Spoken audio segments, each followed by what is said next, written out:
Well, I'll tell you right now, Bills Mafia, I am exhausted. Not only from all covering a late game here, but what an absolutely scintillating Sunday night football game between the Las Vegas Raiders, the Los Angeles Chargers, goes down to the wire, overtime. Historic performance from Justin Herbert falls short. We'll get into all of that. Obviously, before that, the Bills securing the AFC East crown in Week 18 with in the end, pretty commanding 27-10 win over the New York Jets. This is the Shout Buffalo Football Podcast in your life on this early Monday morning. A lot to talk about. We're brought to you by Tops Friendly Markets, your neighborhood store with more. Whether you're celebrating at home or away this week, Tops has all your fan favorites ready to enjoy for football, entertaining, or any occasion. We're going to get into this thing. We got a game to talk about today here, a matchup to begin to talk about. Ryan Talbot, how are you? I am exhausted as well, Matt, but I'm excited to talk a little bit about this Bills-Jets game and then look ahead to Super Wild Card Weekend and the tiebreaker between the Bills and the Patriots. So I guess before we get too much into the game, let's react to what just happened. And first and foremost, if you're a Chargers fan right now, I don't know where you kind of fall on this. Number one, like, it was weird on the final drive. Brandon Staley called a timeout where I almost feel like if you're the Chargers, aren't you just like dying for them to just run out the clock, knowing that no matter what happens here, both teams in the tie make the playoffs? So the Raiders didn't really have a lot of, pressure on them to rush down the field and kick that field goal, because you could see it in Derek Carr's eyes as he was coming off the field. He knew whether Carlson made that field goal or not, they were going to the playoffs. And I feel like Brandon Staley calling that timeout was just kind of funky. I don't know.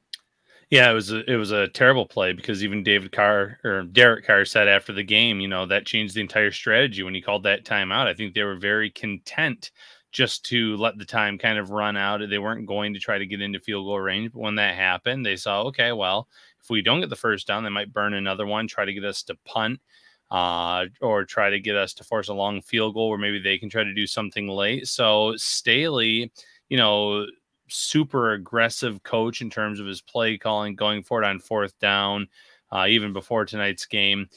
He was super aggressive here in overtime, and it was really costly in terms of costing his team a chance to be in the playoffs this year. So it's something that's going to be talked about a lot. Sports broadcasts, Sports Center, you name it, all the morning shows tomorrow. I'm sure it's going to be a topic of discussion. Justin Herbert was spectacular in the fourth quarter. I mean, the guy has 5 fourth quarter comebacks this season. You could see why. I mean, when the pressure was the most, he rose to the occasion and was absolutely amazing. As the game was kind of winding down and I was putting together my story, and that was kind of the delay here. We wanted to get our first piece out, whoever the matchup was going to be. He started getting into the thought process about, would it be better for the Bills if they had to face the Patriots or they had to face the Chargers? And that would have been the case had the Chargers won or the game ended in a tie. The Raiders win, so that means the Patriots now come to Buffalo for round number 3. AFC East rivals are going to battle. And I think in the end, Ryan, I probably fall more on the side that I think the devil sometimes that is better than the devil that you don't. And I thought the Bills did a pretty good job defensively against Justin Herbert last year, and I think that he would have had his own challenges. But I think we're at a point in this season where Mac Jones is right now just dealing with it has to be a lack of confidence. I mean, he has been bad over the course of the last month, outside of a 3-touchdown performance against a Jacksonville defense that was missing some pieces. Josh Allen had just come back off the COVID list. And so he called his performance today embarrassing. The Patriots lose to the Miami Dolphins. I think this is a pretty good situation for the Bills. They know what they have to do to beat the Patriots. And I think the weather early on, at least, looks like it could be decent. Yeah, listen, the devil that as you put it, they have a quarterback that doesn't really throw it much past the line of scrimmage, where had Justin Herbert come to town, you have Keenan Allen, you have Mike Williams, you have a lot of talent in that receiving room at tight end, and you have a secondary that really would have been tested. It would have been a very tough matchup for that secondary, minus Trey White, who's obviously been out for quite some time now with that ACL injury. That would have been, I think, in my opinion, the worst of the two matchups. Now, mind you, it's still going to be a very tough matchup against New England. You're getting Bill Belichick for a third time, who obviously is going to come with a different strategy than what the Patriots attempted in this last game against the Bills.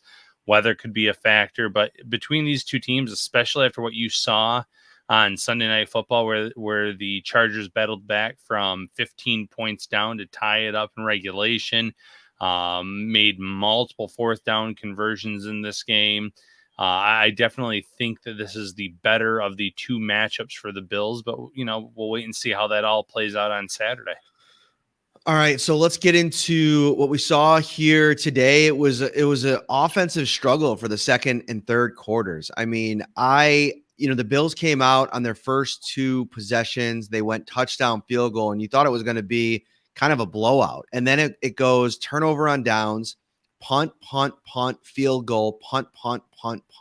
7 punts in 8 drives for the Bills offense. They come back, they figure it out in the fourth quarter and score 2 touchdowns. Not the performance that I think Bills fans wanted to see from this offense against a Jets defense that's the worst in the league against the run, has been allowing the most yardage in the league this season. They're the worst scoring defense in the NFL. I mean, there's a lot of really bad stats here, and this offense came out and couldn't figure it out in those middle 2 quarters. Now, I will say this is a Jets team that's been playing pretty inspired ball. They got some guys, I think, playing for jobs next season. And, Robert Saleh, defensive head coach, seems to have this defense going in the right direction. But even with that said, I mean, I guess where's your level of concern with what we saw out of, for, a big portion of this game, the struggles that this offense had? Yeah, I think there's a fair level of concern there. You mentioned it. Touchdown, field goal, first 2 drives, they get the blocked punt. They have excellent field position, and they don't get any points on that drive. That's the turnover on downs. And you mentioned the fact that they then punted on 7 of the next 8 series. And listen, most of those punts were duds by Matt Hawk. One that was down within the 2, that was a nice one. Another one down around the 18, but for the most part, kicking it off the side of his foot. Confidence issues. Then he botches a snap that was thrown right to him, and it ends up being a 7-yard punt. He kept the Jets in this game single-handedly, and luckily the Bills' defense rose to the occasion. But sticking to the offense and just the offense, I think there is a little bit of reason to be concerned. Josh Allen has not played the best football over the past 2 weeks against pretty bad defenses in Atlanta and the Jets. And you mentioned the Jets playing more inspired football. There is some talent there with Mosley and Quinn and Williams. But the passes were off today. I know the wind again was a factor. The offense was just kind of stagnant in the second and the third quarter. And maybe they were going with a very vanilla game plan. They didn't want to show too much, knowing that they might be playing the Patriots for a third time. So looking at the scoreboard, seeing that the Patriots were pretty much down from the get-go, 14-0 at one point. And while things got close there late, the Dolphins did enough to pull away. We'll know more about that maybe as time goes on, but I'm a little concerned about this offense. Devin Singletary is running the ball well. Stephon Diggs is still Stephon Diggs, but Josh Allen has not been sharp these last 2 weeks. I think as you look into the playoffs, I think that, they figured out, I think, based on today and, some of these other games over the course of the past 6 or 8 weeks, to be effective, they really do need Josh Allen to be that dual threat. And I think that the offense really started opening up, when he ran it in the fourth quarter. He had 3 runs for most of what ended up being his 63 yards on the ground this game. And that's really what keeps defenses off balance. And, I think when he runs the ball pretty well, and Devin Singletary kind of gets things going. I mean, he averaged 4.6 on the ground today. He had 88 on the ground. He had 24 receiving, over 100 yards, 2 touchdowns for Devin Singletary. I mean, if you want to take a bright spot out of this game, and maybe even the last 4 weeks, has been what the Bills have found in Singletary. They've moved away from this committee approach. They've gone to a one-back featured offense. And I think that it's behooved them. It's benefited them because Devin Singletary is much more confident. I think that they have a much better idea going into the game of how they want to attack teams because they know who they're going to be giving the ball to in a lot of these situations. And I think, it took them a while to find this kind of model, this identity, but I think it works in a lot of different ways. Yeah, 6 touchdowns in the last 4 weeks for Devin Singletary as a runner and a receiver. Had one of each again today, over 100 total yards of offense. They've really figured it out over the last 4 weeks, and he's going to be going into the playoffs with his confidence sky high. He's really been an asset in the red zone. Again, when you give him the ball, whether it's 5 or 6 yards out, which we've seen over the past few weeks, or 1 yard out today, and then you get him on the short catch. He has been another dangerous player for the Bills deep down in opposing teams' territory where, you already have to look for Stephon Diggs and you have to look for Dawson Knox and there's Gabriel Davis, who's so good. All of his touchdowns coming in the red zone. Well, now you throw Devin Singletary in this mix. You might be getting him in Emmanuel Sanders back in time for this super wild card weekend game. There's just so many weapons that you're hoping that Josh Allen can kind of figure things out, but it's good to see the way that he's running. This is the best that I've seen him play in his Bills career, and I think a lot of it has to do with the Bills showing confidence in him being their lead back. Let me throw a stat out here, Ryan. I mean, it's crazy. I mean, looking at the post game book and seeing this number, it was jarring. 14 targets for Gabriel Davis today, 3 catches for 39 yards on 14 targets. I tweeted it out. The Bills have been playing kind of the slow game with Emmanuel Sanders. I've been a big fan of Gabriel Davis and what he's brought to this offense. I thought, this was maybe one of the worst games I can remember with Gabriel Davis. And I think in a lot of ways, listen, I don't think it would be the worst thing in the world to get Emmanuel Sanders back if he's 100% healthy, give him a little bit more of the lion's share of targets and let Gabriel Davis settle into that role that, he was comfortable in a season ago, where he was kind of that third, fourth option, depending on the matchup, can make a couple big plays, couple big splash plays. I think they can get him involved in certain packages, that they feel like they can, if I'm Brian Dable, I go back to the well and I maybe look at the last 100 snaps, 200 snaps that Gabriel Davis has had and figure out where has he been the most successful. And then, make sure that you get that involved in your game plan going to the game. And so I know that I'm going to have Gabriel Davis in these game situations. It's where he's excelled. But they went out and signed Emmanuel Sanders. They gave him around $8-9 million for this time of the year. This is a big time player with big time playoff experience, Super Bowl experience. I think that getting him back next week could be maybe not against the Patriots, but maybe, looking beyond that, if the Bills can get a win against New England, who, by the way, opened as a 4-point underdog to the Bills here at Highmark Stadium. You look at Kansas City, you look at some of the, Cincinnati, Tennessee. I think getting Emmanuel Sanders back and utilizing him can be something that, the Bills look at. Yeah, absolutely. And listen, of those double-digit targets for Gabriel Davis, there were some that were just inaccurate balls from Josh Allen. There was a miscommunication where it looked like he kind of stopped on the route or he went the wrong way. Circus catch near the sideline that he usually makes that he bobbled and dropped. I think there was one play along the sidelines where he only got 1 foot down. So there are a few plays where he almost came up with the play, but it doesn't all fall on him either because, again, Allen was off the mark for a lot of this game, second, third quarter, but by all means, you don't want to have too much on his plate if it's overwhelming to him. If you can have another weapon like an Emmanuel Sanders who can hurt defense, who's so smart and can be another presence just even in the huddle in terms of maybe what the Patriots are trying to throw at the Bills next week, because it'll be something different. Like I said, it's not going to be the same thing that they saw in the last matchup. It will all help, but Gabriel Davis still has a big role on this team, especially in the red zone. And I think he's going to have a bounce back performance in this playoff game coming up on Saturday. We're going to get to this big defensive performance and, big season for this defense. I mean, they finished basically first in total defense, scoring defense, passing defense, and probably a few other categories that, we'll kind of comb through over the next couple of days. I mean, it's a defensive unit that's just been so impressive this year, led by Jordan Poyer, Micah Hyde, with Tre'Davious White out of the mix. We'll get into all of that. But before we move on, I thought, a couple things I want to note. First and foremost, we don't have to get up too much into it right now, but Josh Allen in this game, not sacked a single time once again. The pass protection, and listen, this is not a very good defensive line for the Jets. I think that they were They played well today. They got pressure on Josh Allen. They made him move around, but it's not a great unit. But I thought this offensive line played pretty well again this week. They're going to need to continue that next week against Matthew Judon and that New England Patriots defensive front. But Isaiah McKenzie, I think we're at the stage, and maybe specifically for this matchup and how you utilize it and how you adjust. I think you have to have a couple different ideas and plans going into the game against the Patriots. Cole Beasley, again, another game mostly ineffective. He had a couple catches, at interesting times, but I wrote about it in my first initial thoughts. I think it's time to get Isaiah McKenzie officially a bigger role in this offense moving forward.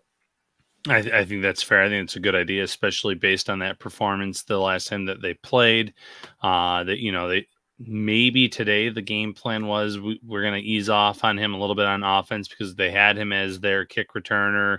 They had him as a punt returner. The first 2 punt returns didn't go so well. So then they kind of had him more utilized in the offense again. I think get him out of the return game, utilize him as a receiver. He showed what he could do the last time. Depending on what the Patriots are doing next on Saturday, zone looks versus man looks, or whatever the case may be, utilize McKenzie, use those talents, use that strength that he showed in the first matchup to beat that defense, because I think he can do it again. There's something to be said about that. And then offensive line, third straight game where Josh Allen has not been sacked. I think he had 5 hits, pressured multiple times, but that's going to happen in a game. And then they allowed the Bills to run for 170 yards, I believe, after the kneel downs by Mitch Trubisky. And they had a solid average in the run game as well. So this offensive line, that is one thing that they have figured out over the past 3 to 4 weeks. And that's a good thing to have figured out going into the playoffs. All right, let's get into this defense, Ryan Talbot. Let's start with, the player that maybe jumped off the broadcast or, here watching it live. What's one player that you thought today was just impressive and dominant?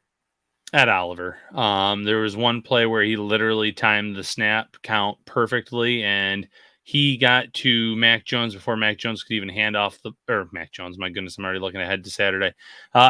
He got to Zach Wilson before Zach Wilson could even hand the ball off to the running back, and he almost created a fumble on that play.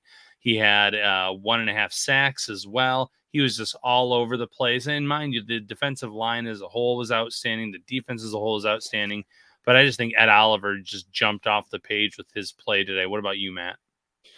Oliver is a great selection. And honestly, if I had, one to pick, I'd probably go in that direction too. I'll give some love to Jordan Poyer. I mean, this is a guy that all season long has just been so consistent and so important to what they do, even more so when Tre'Davious White goes out. I mean, you look at those two guys at the back end, and I think Dane Jackson and Levi Wallace have been great. But, I think it comes down to, the confidence that they have in the guys behind them that really helps lead them. And what Poyer does in so many different areas of the game, 4 tackles, 2 sacks today. The season that he had a quarterback hit, 2 tackles for a loss. I mean, just flying around. He's got 5 interceptions on the season. Poyer has just been so consistent and so great. And, I was listening to Greg Cosell does a weekly hit with Chris Brown and Steve Tasker. And I usually listen to Cosell every week. Wherever I can get him. Guy's seen so much football. He's got so much knowledge. And they got to talking about Poyer and Hyde this week. And it's funny because there's this perception of lack of respect. And he's like, I don't think that is necessarily the case within the league. But if you look at some of the big time safeties in the league, you're probably not going to take a Jordan Poyer or Micah Hyde over a Tyrann Mathieu or, some Kevin Beard or some of the other big time players, even in the conference. But when you talk about what they mean as a tandem into this defense that has been so good against the pass since they got here, I mean, what a spectacular performance. And they're playing at a really confident level. And now, I don't want to overreact to what the defensive line has done the last couple of weeks. I mean, the opponent has to be part of the evaluation. I mean, doing this against the Jets and the Falcons, I mean, those 2 offensive lines aren't very good. They're going to face a better one next week. They win that game, they're going to go to Kansas City and face an even better one the following week. So you have to continue to do this as you move through these games. But one big thing as we kind of maybe transition a little bit into, and by the way, if you're watching on YouTube, thank you for staying up late with us. Hit that like button, subscribe as well. Ryan, I was told that there was a juggernaut in Indianapolis. I was told that all season long by a few people on a social media website called twitter.com. And I pushed back and I said, to me, I'd call them closer to a mediocre team than I would a juggernaut. At the time when they beat the Bills handily, 45-15, they were at about a 500 team. And I thought that there was a good chance that they could finish the season 500. And that's exactly what happened. And they lost their final 2 games, got dismantled by the Jacksonville Jaguars today. No Indianapolis Colts in the playoffs. What does that mean in terms of how things change with how you view what the Bills potentially can do in terms of getting on a run and getting to the Super Bowl? Well, I thought they were one of the teams that the Bills did not match up with very well just because of the fact that they have a star running back in Jonathan Taylor. Mind you, Carson Wentz, though, not a great quarterback, so it still would have been a winnable game. I know you look at the first matchup, and it was a lopsided loss for the Bills. But I think a potential rematch, the Bills would have been inviting that, trying to show that was not the team that they were. But you're right. It's interesting because at one point they looked like the hottest team in the league. They beat the Bills, they beat the Patriots. All things are going well, and then things just fall apart late in the season. That late loss to the Raiders, getting blown out by Jacksonville. I think Trevor Lawrence started 11 for 11 and something like 15 of his first 16. He just came out slinging the ball. Taylor couldn't get going. Wentz was the guy that we've seen over the last month or two who really struggled, and Frank Reich probably thought that he could bring Wentz back to where he was with the Eagles, and it just didn't happen. And they invested a lot in him, and it didn't pay off this year. So this was kind of a lost year for the stud back that you have, the great offensive line. It just goes to show you how quickly things can change here. And even going to tonight's game, how the Pittsburgh Steelers and their fans had to be biting their fingernails watching that one go down to the wire. Had it been a tie, they would have been eliminated after everything had fallen into place so nicely for them. So, the Colts themselves, they fell apart late in the year. Maybe good news for the Bills just because that's one less team to play. But if you do look across the AFC, you do have the Chiefs playing a little bit better despite having a little bit of a stinker against the Broncos. You do have the Tennessee Titans getting healthy at the right time. Henry's coming back. They have Brown. They have Julio. So it's going to be tough. The Bills obviously have to get by the Patriots first, but this conference is pretty stacked. From hot to go pizza and appetizers, signature fried chicken, baby back ribs and subs, to delicious salads and brownie trays, Tops has everything you need to feed the hungriest fan. Make sure you get over to Tops this week. Get yourself hooked up. You're looking at this Bills defensive line, Ryan.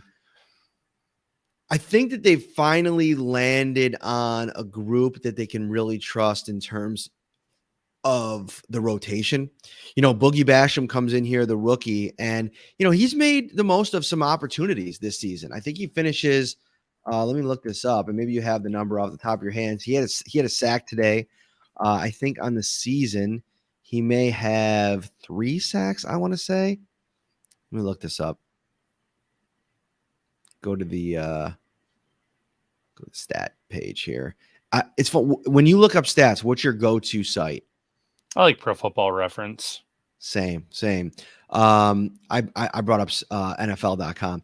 3.5 sacks now he's at on the season, I believe, unless this is counting the Jets game. Oh no. 2.5 sacks on the season. That's not bad for the kind of snap count that Boogie Basham has had, a guy that, I think has come in here and made some plays when he's been given the opportunity to make them. Eli Anku was not called up today.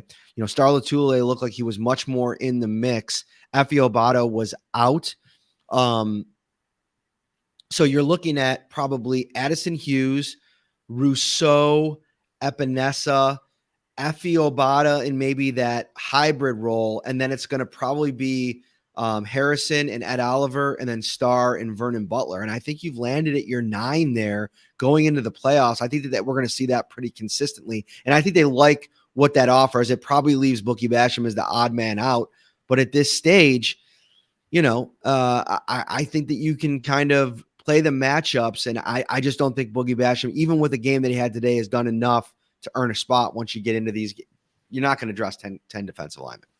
No, but it's a good problem to have this kind of depth and talent. And if something were to happen in the playoffs, you have someone waiting in the wings. You wrote a really good piece on maybe Shaq Lawson being a potential practice squad's signing after being let go by the Jets. And that's just another guy, have all the ammo, have all the guys waiting that could possibly help this team make a run. But right now, you're right. They found that sweet spot in terms of how they want to use their guys. We're seeing the young players really show up.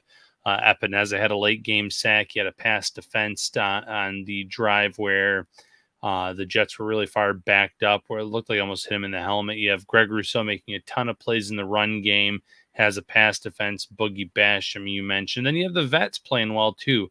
Hughes with half a sack, Addison with 2. So they're getting that production. And then on the inside, you're still seeing Harrison Phillips blow up a lot of plays. Ed Oliver getting in there left and right. Star Latulele back in the mix. And, Vernon Butler for what he is, I thought he flashed a few times today as well, getting after Zach Wilson. So maybe those inactives were maybe the message was received, I guess, is the best way of putting it when it comes to Vernon Butler, because he has been a disappointment in his stint here with the Bills, but I thought he had one of his better games today. So going forward, let's see if he can build off of this performance at entering the playoffs.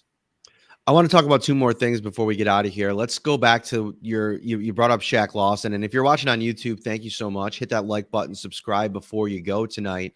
If you're watching on replay, we appreciate you as well. If you're watching on Facebook, on Twitter, if you're downloading on the audio version, we love you all. Appreciate you guys, Bills Mafia, supporting the pod. Lawson was cut by the Jets right before this game. He's been a healthy scratch 2 of the last 3 weeks. And, I mentioned it to me, it'd be a no-brainer for the Bills to go out and try to add him to the practice squad if he clears waivers, which I predict that he will. I think you're going to have to pick up his $9 million for next season. Now, if a team wanted to do that, they can do that and bring him to camp. But I think he's at a stage now where if you just let him, become a free agent, you'd probably want to kind of bring him back in a more modest number, even if you're looking at the future. So I don't think that, he's going to end up getting claimed. The thought process is you get him on the practice squad, which gives you valuable, veteran leadership in the room, juice and energy at practice right as you're starting the week, and Shaq Lawson. I mean, this is a guy that knows the scheme, knows the system, has played the Patriots this season 2 times as a member of the Jets. He's obviously played the Patriots years and years and years. Josh McDaniels' offenses as a member of the Bills. I just think it makes way too much sense. Joe Kroom, our buddy, who does a lot of photos with various members of the Bills. He's a friend. He's friends with Shaq Lawson, obviously, and he said he spoke to Shaq, and he'd obviously be interested in returning to Buffalo. There was no bad feelings when Shaq Lawson left. It just was an issue of dollars and cents. He got $10 million a season to leave, and I caught some blowback from people like, well, there's a reason the Bills didn't want to bring him back. It had nothing to do with production or what he did on the field. He had 6.5 sacks his last season with the Bills, which up until today would have led the team this season. I thought he was really good in both phases against the run and the pass in 19, helped earn him that new contract. And he just was a little bit too rich for the Bills' blood. But I don't think that there's anything from a football perspective that will preclude the Bills from going after Shaq Lawson. No, and Sean McDermott, Brandon Beane, they all said the same thing. They didn't want to lose him. It just came down to the amount of money that was being offered, and they couldn't match that. No hard feelings type scenario. But you're right. He had a career years last season in Buffalo, 6.5 sacks. He was always strong against the run, but he was really good against the run that year. Very disciplined. Just someone that makes a lot of sense to have on your roster if you can fit him on there, and especially if it's on the practice squad for the rest of this year. As you mentioned, unlikely to get claimed because, as you put in your article, any player that gets claimed at this point cannot play in the playoffs for a team that were to claim them if they were a playoff team. So it makes more sense to let him clear waivers and maybe a playoff contender brings him in like Buffalo. real quick, Matt, before we get to that last topic, some questions in the chat I've seen. Did Stephon Diggs reach his incentives? Yes, he actually reached that in the first half. He needed 6 catches. He ended up with 9. He had 8 in the first half. And then about the Patriots, Christian Barmore was carted off late in that game. The initial reports coming back on that is there's no severe damage, but then MRI is being done tomorrow to see the extent of it. You don't want to speculate one way or the other, but usually when a player gets carted off, they're not expected to play the following week. But maybe he avoids serious injury altogether, and maybe he will be out there. But yeah, definitely something to watch. He was out. He was the significant injury. Isaiah Wynn as well left the game at one point for the Patriots, one of their offensive linemen. A couple more things I want to get into before we get out of here. Let's go to special teams, which we kind of hovered around here earlier in the show. You know, that was one of my initial thoughts about this upcoming game. I mean, you go back to the first game, and it was a really close ball game, and the Bills lost. Obviously, couldn't get a lot done offensively. But that play where the N'Keal Harry was back for a punt return, ball goes off of his head, his helmet, and the Bills recover, and they go on to score a touchdown there. That could have been the difference in the game. And we're in a situation now where Sean McDermott in game today made Marquez Stevenson a healthy scratch. They've obviously moved in a different direction already from him. And we talked about it during the week. I just don't feel comfortable with him back there. And you saw it pretty clearly today. Sean McDermott wasn't comfortable with Isaiah McKenzie back there. And so he put, Micah Hyde back. He's confident in his ability to make decisions, just grabbing the ball and being safe with it. But it's a dangerous game to play. Number one, you're not really putting pressure on teams with your return ability, number one, just because of the way that Hyde approaches it. Now, Hyde can run back a kick or two. Like, he's got some ability to make plays in that part of the game, but he's out there to bring a cautious approach, safe approach.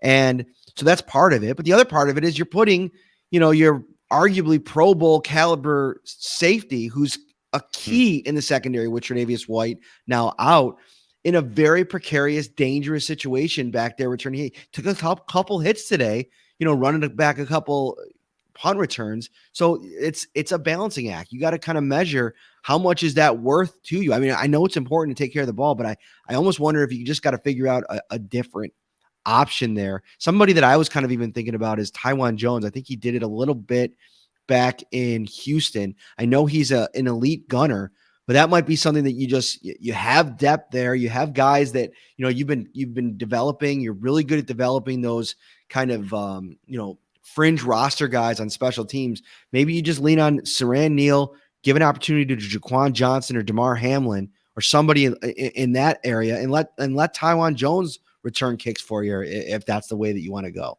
I don't know. Yeah. Your thoughts? Yeah. At this point, it's pretty dangerous no matter what they do. You don't want McKenzie back there. He had 2 opportunities today. First one, he looked like he was going to catch it fairly cleanly, and then it kind of slipped out a little bit. He landed right on it, though. No harm, no foul. Second one kind of bounced in front of him or landed in front of him. There was a defender nearby. He still decided to scoop it up and run with it. A little bit of a dangerous play, but again, didn't fumble it, didn't have any issues. But after that, you didn't see him back there again, and it was Micah Hyde. And despite them saying they wanted to keep Stevenson in the game last week because they wanted to show confidence, he was a healthy scratch. So Micah Hyde, like you said, it's a balancing act. I almost feel like the Bills felt like, listen, Micah, go back there. If it goes right to you, fair catch it. If it bounces or if it's short, just let it roll. But in a lot of the scenarios, when it bounced or it rolled right to him. And he almost probably felt obligated, like, I need to pick this up and try to get some extra yards out of it. So if the Bills just want to have him back there just to catch the ball cleanly or simply to steer guys away from it traffic-wise, don't get near the ball, here's where is where it's at. I'm okay with that. But yeah, you don't want one of your best defenders back there taking those hits, possibly getting injured, especially when your top cornerback is already down and out for the year. You don't want to lose one of those 2 safeties with the playoffs here on the horizon. So it's a dangerous game. I just think like the Bills right now, they don't have an answer for punt returner. They don't have an answer for punter. They just have a really good holder who's not a very good punter right now. Yeah, and Even McDermott was like, he didn't really dance around it too much. He said it wasn't a good game. He thought Matt Hawk kind of made a recovery to a degree, but this is something, if the wind is going, and, I took a look at the 7-day forecast, and, the wind doesn't look like it could be a major issue. But again, these things can change so quickly when it comes to Orchard Park and this stadium setting, that it's almost kind of, uh futile exercise to sit here and try to predict what the weather's going to look like on Saturday. What do you think about, while we're on the topic, what do you think about that Saturday prime time 8:15 time slot? I'm glad it's not Monday night. So that was my initial thought. No, I like it. I'm okay with that. National audience is going to be, they're going to watch all the playoff games. Let's be honest. But I just think that this rivalry between the Bills and the Patriots, the fact that it's going to be in a wild environment at Highmark Stadium. Maybe they were trying to get lightning to strike twice in terms of the craziness of that first game. It was a night game. It was wild weather. I don't think you're necessarily going to get that this go around, but there's a lot of reasons to have it in prime time. But real quick, going back to Hawk, he did have some nice punts toward the end of the game. You mentioned Sean McDermott saying that he had the one that was down around the 1 or the 2 yard line. He had an earlier one that was down around the 18, but there's just so many that went off the side of the foot. And after the second one, and there was one that was called back, and then he delivered or he had a chance to do a redo, and it was even worse. It was in his head at that point. It was clear as day. It was in his head, dropping the snap and trying to run with it so you could get the kickoff and the 7-yard punt. That's not going to work in the playoffs. If he has a repeat performance like that against the Patriots or another team, then the Bills are going to find themselves in a hole. They're going to find themselves really struggling in some of these games. So you can't have that. I saw someone joking here about one of the punters in this year's draft taking him in the first round. There's some actually really good punters coming out in this class. 1 or 2 more special than that. And if the Bills do spend an early day 3 pick on one, I wouldn't be opposed to that idea, just because you need to get that figured out. You need someone that can kick in the elements here in West New York, and maybe someone that has that holding experience, because that is obviously really important when it comes to Tyler Bass. Yes, indeed. Sorry, I was just looking over some different comments here, and let's talk about the trajectory really quick, Ryan, of the playoffs. The Bills open with the Patriots, and you look around the rest of the matchups. The Tennessee Titans get the bye. So the Kansas City Chiefs are the 2 seed. The Bills are the 3 seed. The Bengals are the 4 seed. So if the Bills beat the Patriots, the next logical step is that KC will take care of business against I can't believe it, but the Pittsburgh Steelers made the playoffs. Thanks to the Raiders W. If it would have finished in a tie, it would have been the Pittsburgh Steelers eliminated, and both the Raiders and the Chargers would have made it, which I think we covered at the top of the show. But, what are your thoughts on that second round matchup against Kansas City, who, I think have probably the best first round matchup, I'd argue. Maybe you could make the argument that it's the Raiders, but I just think that offense for the Steelers, it's so anemic. To go up against that Baltimore team today and be as bad as they were, I'd love to get a first round matchup with the Steelers. So you figure the Chiefs move on.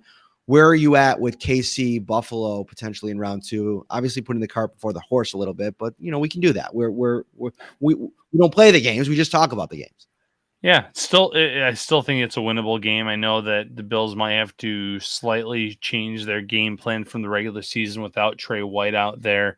There's Levi Wallace and Dane Jackson. They're going to get picked on a little bit in that matchup with Mahomes, but I think the Bills defense will play a similar style where they make him dink and dunk down the field. You saw Denver have really good success in the game with that as well. Truly, if it wasn't for a Melvin Gordon fumble, they probably lose that game, that being the Chiefs. But there's a scoop and score. They take the lead on it, and then they're able to hold on. They're still struggling a little bit on offense. The defense that was really hyped up about 4 weeks ago, or for 4 straight weeks, They struggled against the Bengals, gave up a lot of points there. They struggled against the Broncos. So this is not the same powerhouse team that we've seen the last few years, but you like this matchup, like you said, against Pittsburgh, unless TJ Watt goes absolutely wild in that game or the defense goes wild and creates some turnovers. It's hard to believe in Roethlisberger in that offense put up enough points. It was painful to watch him at times today with some of his throws. He would have a guy wide open and misfire, and then he would actually fire in a great strike to a player. The next play was just very Jekyll and Hyde of him in terms of what we were seeing. But I think that the Bills heading into Arrowhead Stadium, they've already shown they can win that game. It'll be a little bit tougher, like I said, but I still think that that's a game that the Bills could go in and win for the second time this season in that atmosphere. That's one thing we do have to quickly mention. That touchdown throw in the first quarter from Josh Allen to Stephon Diggs was one of the craziest plays I've ever seen. Like, Josh Allen literally got out to his right, bought some time, saw the defensive lineman, barreling down on him, and knew he was going to take the hit, like took the hit and, mid hit, fired an absolute dart laser on a rope to Stephon Diggs where only he can get it and only he can make what was absolutely sensational throw. It originally was ruled an incomplete pass. They changed it on the field. It went up and got reviewed. No conclusive evidence to overturn it, and it's a touchdown. It was just a spectacular play. And to your point, it was that kind of day. I think that, one of the things that I think Sean McDermott mentioned about Allen's day today, which I think you could take away from it if you're a Bills fan and be a little bit, upbeat or positive about it, is, yeah, it didn't go well throughout the whole game, but along with Brian Daboll, they figured out a way to get out of the rut. They did convert in the red zone. I think the final numbers were Bills 3 for 4 in the red zone. So again, that's now 18 of 26 in the red zone to finish the season since halftime in the Tampa Bay game. I mean, that's a pretty impressive stuff. I think Josh Allen didn't maybe have his best stuff. There was a lot of, stuff with Gabriel Davis. I'm interested to see how many drops Gabriel Davis ends up getting credited for. I think there was a Dawson Knox play, or maybe he had a drop or there's some more miscommunications today. And it's funny, on the heels of listening to Josh Allen and company talk about how important going down the stretch, really zeroing in on the communication aspect, it wasn't high level today in terms of communication. Yeah, there was a lot of issues there on offense, but you're right. The first touchdown pass was great. He almost delivered another strike to Diggs down the field where it was initially ruled a touchdown and then quickly overturned, where he had 1 foot down, couldn't get the second one down. He had some passes in the back of the end zone. He had the nice throw to Dawson Knox. So there were still a few splash plays mixed in, but that first touchdown to Diggs just showed you a little bit of everything. He kept the play alive for some time. Last possible second, he delivers that strike to Diggs that Diggs is able to haul in and get the Bills on the board. So you're still going to get plays like that in the playoffs. I want to see the Bills kind of unleash Josh a little bit more, not necessarily as a designed run type play, but give him more opportunities to maybe take off and run if there's nothing there, because that's when he's at his most dangerous, is where teams have to account for that running as well. And I think it opens things up for him in the passing game. If you're hosting a large party this weekend, check out Tops' huge selection of party platters for a delicious, effortless, affordable, no-stress way to impress. Seeing stars here, Ryan. For complete details, stop by their carryout cafe or visit topsmarkets.com/fantasyfootball. Join us this week. We'll have a ton of content for you leading up to Saturday's big game. There was a tweet. I thought it was funny. Somebody said, who cares what's happening in this game between the Chargers and the Raiders? You can start talking about the Bills right now. Go live. Well, we do have other responsibilities. I believe his name was Danny or Daniel. So I apologize for the long wait. We always want to make sure we don't leave you hanging. But yeah, we were having a bit of a joke out there. Plus, that was one of the best NFL football games of all time. One of the most drama-filled. I don't think we were ready to walk away from that one. No, the entertainment value was insane in that game, as people were saying on Twitter, like, best game I've ever seen. So entertaining. And it was, and it really delivered in that Sunday Night Football spot. But, main reason why is we needed to see who the Bills are going to be playing. At one point, it did look like it was going to be the Patriots when the Raiders are up 15, but that's why you kind of wait these things out. You saw how it went down to the wire, went to overtime, and went to the wire in overtime too. So, thank you so much, Bills Mafia, for staying up with us. We really do appreciate it. Great numbers here at almost 1:30 in the morning.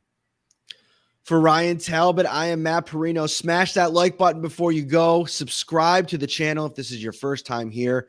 Buckle up. It's going to be a quick and exciting week. We'll have plenty of stuff for you.